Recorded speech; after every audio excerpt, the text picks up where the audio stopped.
Assalamualaikum and good day.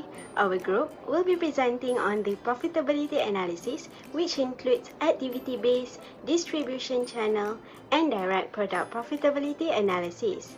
At the end of the presentation, you should be able to understand the differences of various profitability analysis, its benefits and drawbacks, processes, and the application of these techniques in real world. In cost accounting, profitability analysis is an analysis of the profitability of an organization's output.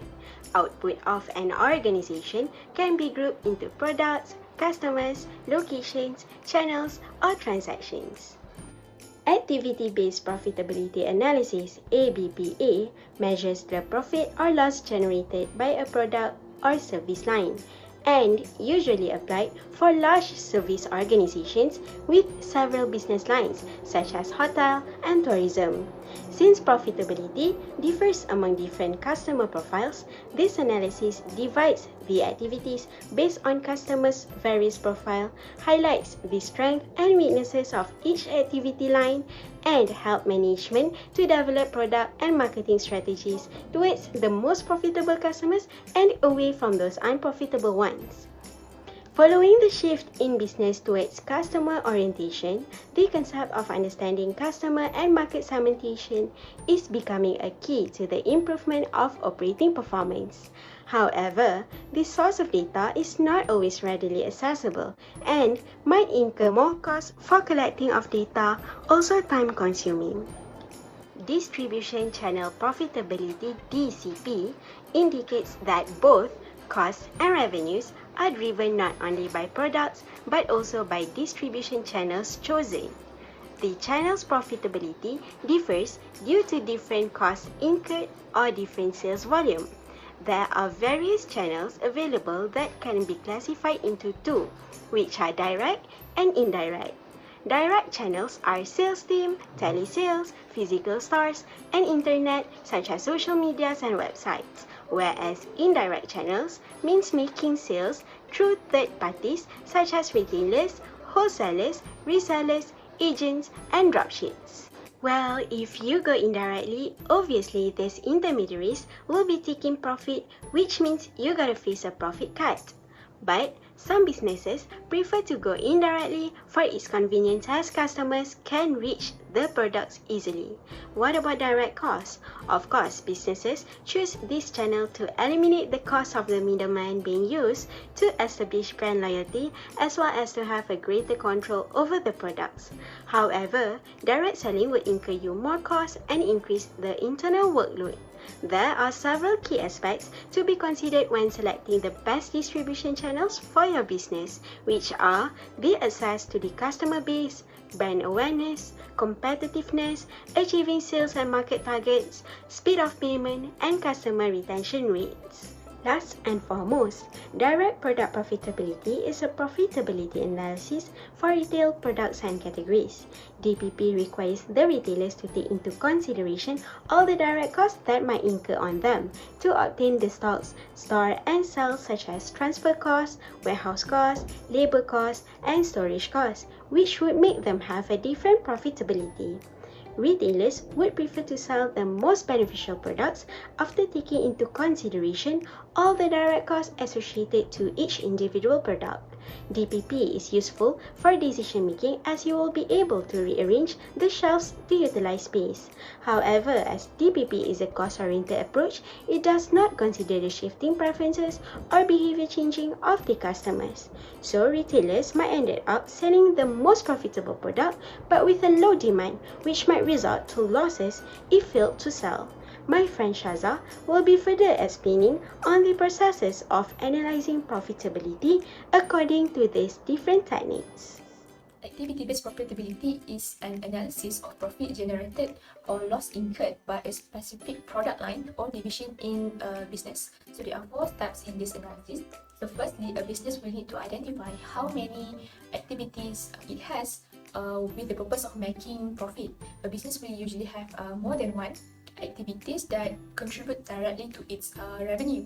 Example of activities are like accommodation service, vehicle rental service, and tour guide service, or a travel agency business. Secondly, a business will need to determine the direct and indirect costs in each activity.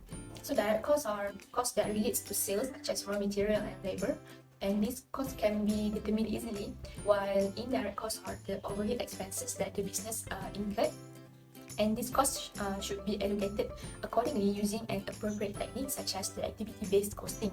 Thirdly, the profit will be calculated by deducting the cost from its revenue in each activity. So in this step, the business will be able to identify which activity gives the highest profit and the lowest profit. The business can also be able to identify any activities that incur more cost than the other. And lastly, the business will need to outline the plans for future business operation. So the business may want to give more focus of its attention and also resources to activities that are more profitable, and any activities that are weak in terms of sales may need to be revised so that it will yield a higher profit.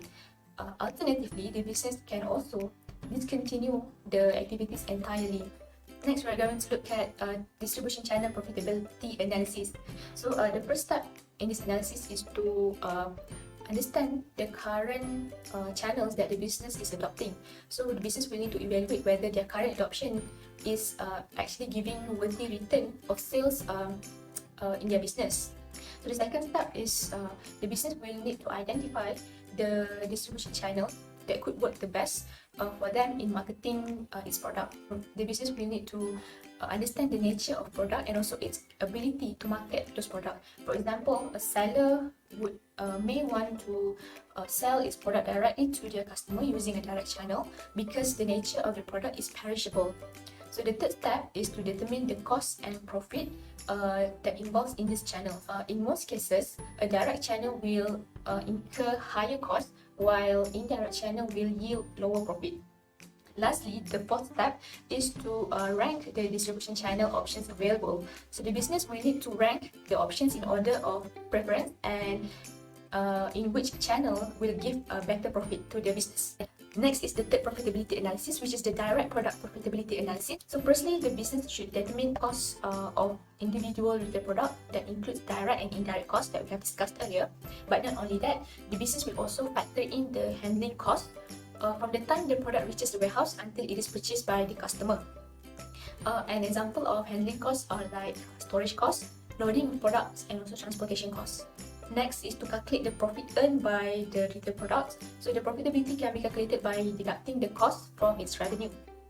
So in this step, the business will be able to identify which product gives the most and the least profit, and also analyze the gross profit margin.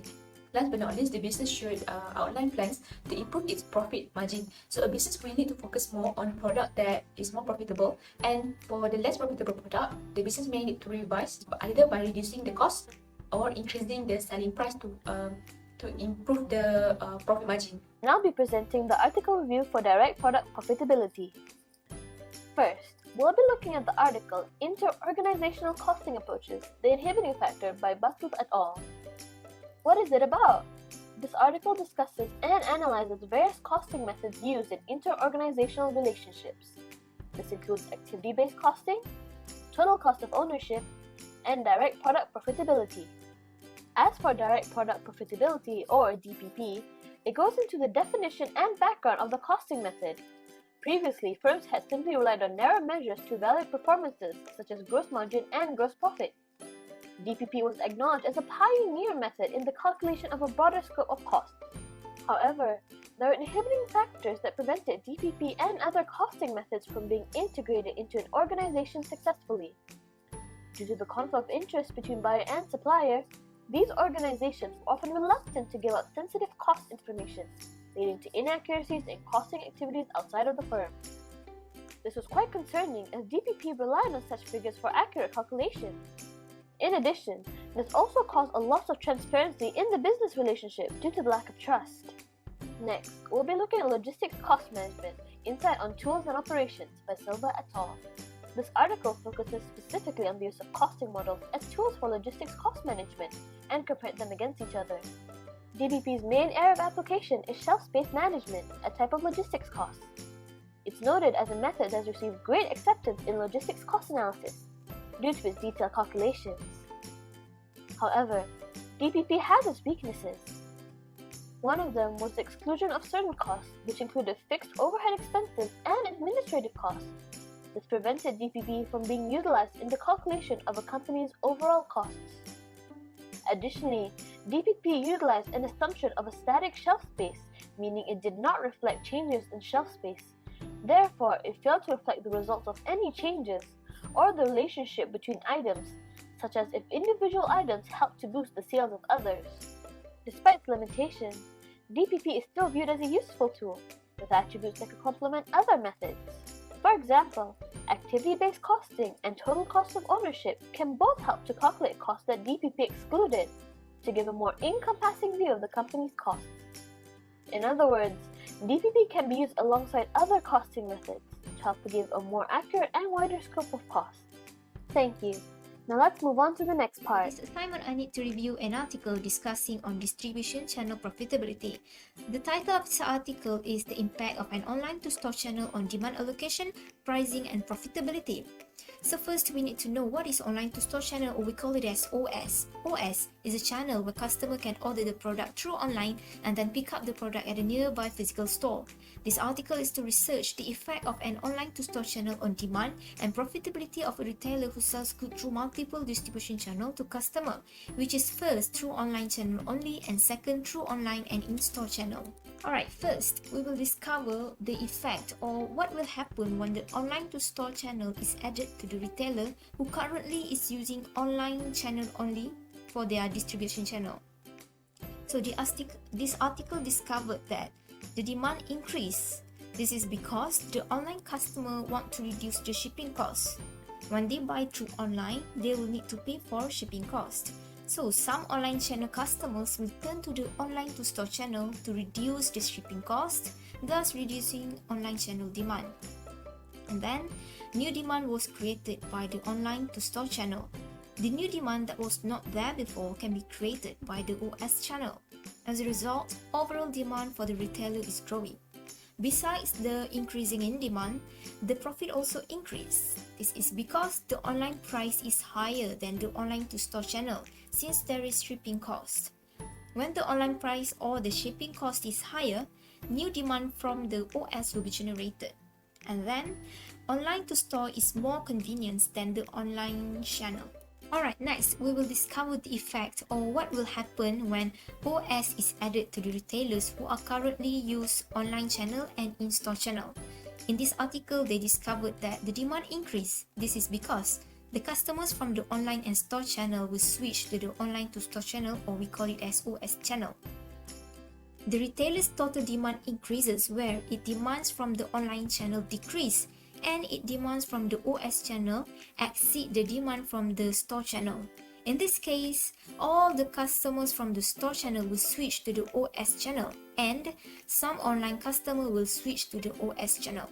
Next, online to store channel will attract customers who previously opt not to buy. Okay, besides the increase in the demand, the profit also increased. This is because of the lower cost of fulfilling order from the online to store channel. This happened when the additional unit handling cost incurred by the retailer for a purchase through the OS channel is sufficiently low. A lower value of handling costs will make the OS channel more likely to be beneficial. I will continue the presentation with the case study from our group. So the case study entitled The Packaging, Logistics and Retailers Profitability of IKEA Company. So a case study on a direct product profitability has been conducted in IKEA Company to measure the profitability metric on one of its retail product, that is Glimmer, which is the IKEA's tea candle. So IKEA is a multinational company that has ventured into designing and selling ready-to-assemble furniture, home appliances and also accessories. The objective of conducting the study is to assess the profitability of the product as a single and individual item. There are two issues that can be addressed in the case study. The first one, IKEA has been using a larger pallet and it has taken too much space in the warehouse. So it requires a lot of trucks when moving the pallet from the supplier to the warehouse, hence causing higher delivery and when transporting the pallet. So what IKEA did is that they changed the current pallet with the new design, where they ordered the new pallet from the China supplier company, which is smaller but still can fit a lot of packages in the pallet. So since the size of the pallet is smaller, less of trucks need to be used when moving the goods. So less number of trucks constitute to lower delivery and transporting costs. The second issue is that the tea candles' loose packaging has caused the candles arrangement look messy and unorganized. In addition, the features of the long wick have caused damages to the tea candles.